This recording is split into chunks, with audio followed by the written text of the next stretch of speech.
نحمد و نصلی علی رسول الکریم اما بعد فاعوذ باللہ من الشیطان الرجیم بسم اللہ الرحمن الرحیم السلام علیکم ورحمۃ اللہ وبرکاتہ۔ ہیئر فال، بالوں کا گرنا،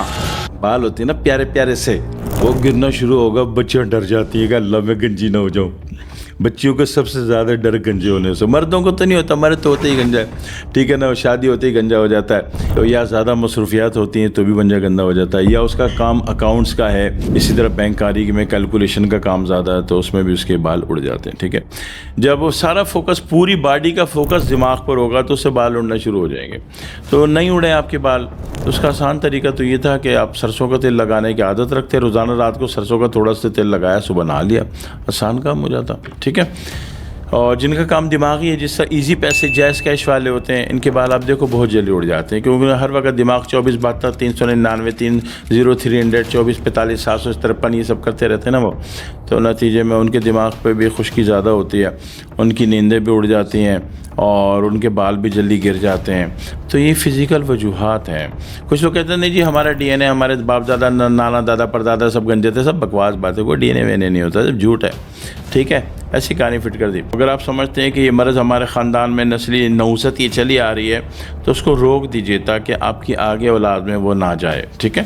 تو وہ کیسے ہوگا کہ جس کیمیکل کی مسلسل کمی آ رہی ہے، جو کیمیکل مسلسل بڑھا ہوا آ رہا ہے اس کو گرا دیجئے، جو کم آ رہا ہے اس کو بوسٹ کر دیجئے، ختم بات۔ اور ہربل سے کریں گے تو نیچرل بوسٹ ہوگا، یا بڑا ہوا ہے تو نیچرل دفع ہوگا، نیچرل مائنس ہوگا، ٹھیک ہے نا۔ اگر آپ نے ہربل کے علاوہ کسی مصنوعی ادویات کا سہارا لیا تو وہ تو پوری زندگی کھانی پڑے گی، وہ علاج تو نہیں ہے، وہ تو کرائے کی بجلی ہے، ٹھیک ہے۔ وہ اپنی بجلی نہیں ہے، وہ جنریٹر والا کرائے پہ دے گیا، بار بار آ کے بول رہا ہے کہ جنریٹر اٹھا لو، نہیں تو اتنے پیسے اور دو۔ اپنی بجلی نہیں ہے وہ آپ کی، اپنی بجلی کیا ہے کہ آپ کا جناب علی ایک دفعہ آپ نے علاج کیا، جو کیمیکل مسلسل کم آ رہا تھا اس کا جنریٹر آن کیا، وہ بیلنس ہو گیا، یا جو کیمیکل کیمسٹری انفیکشن بہت زیادہ بڑا ہوا آ رہا تھا پوری 70 نسلوں سے، اس کو آپ نے مائنس کر دیا، ریورس کر دیا اس کو، تو جناب علی آپ کے پاس آ کے اس کی نحوست، جو خاندانی نحوست چلی آ رہی تھی جس کو موروثیت کہتے ہیں، وہ ختم ہو گئی، آپ کے بچے میں نہیں جائے گی۔ اگر آپ نے اپنی شادی سے پہلے کر لیا تو، شادی کے بعد جب بچے پیدا ہو گئے تو کیا، تو ان بچوں میں تو موروثیت ٹرانسفر ہو گئی بقول آپ کے کہ موروثی ہے، ٹھیک ہے۔ ہاں جو نئی بیگم لائیں گے اس سے جو بچے ہوں گے اس کو نہیں ہوگی، ٹھیک ہے۔ تو آپ نے سمجھنا ہے کہ آپ نے کرنا ہے کیا، سمجھدار تو ہیں آپ، تو یہ احتیاط کر لیجئے تاکہ آپ کا مسئلہ حل ہو جائے۔ دوسری بات یہ کہ اگر ہم کچھ کرتے ہیں، ہم کیا کرتے ہیں کہ RC5 دے دیتے ہیں، RC5 سے آپ کی انر باڈی، بالوں کے بننے کی کیمسٹری مضبوط ہو جاتی ہے، بال گرنے بند ہو جاتے ہیں، آپ گنجے ہونے بند ہو جاتے ہیں اور بال مضبوط ہو جاتے ہیں، گھنے ہو جاتے ہیں RC5 سے۔ صبح شام 2 ٹائم کوارٹر چمچ لینی ہوتی سادے پانی سے۔ اور اگر گنجے ہو چکے ہیں تو اس کے لیے پھر N5P دے دیتے ہیں، ٹھیک ہے نا۔ وہ آپ کو تیل میں پکا کے آپ لگاتے ہو تو اس سے بال 100% بال آ جاتے ہیں۔ یہ جو نئے دنیا میں بازاری چیزیں آ رہی نا، کیمیکلائزڈ قسم کی اور سرجری اور فلانا ڈماکا، یہ وہ،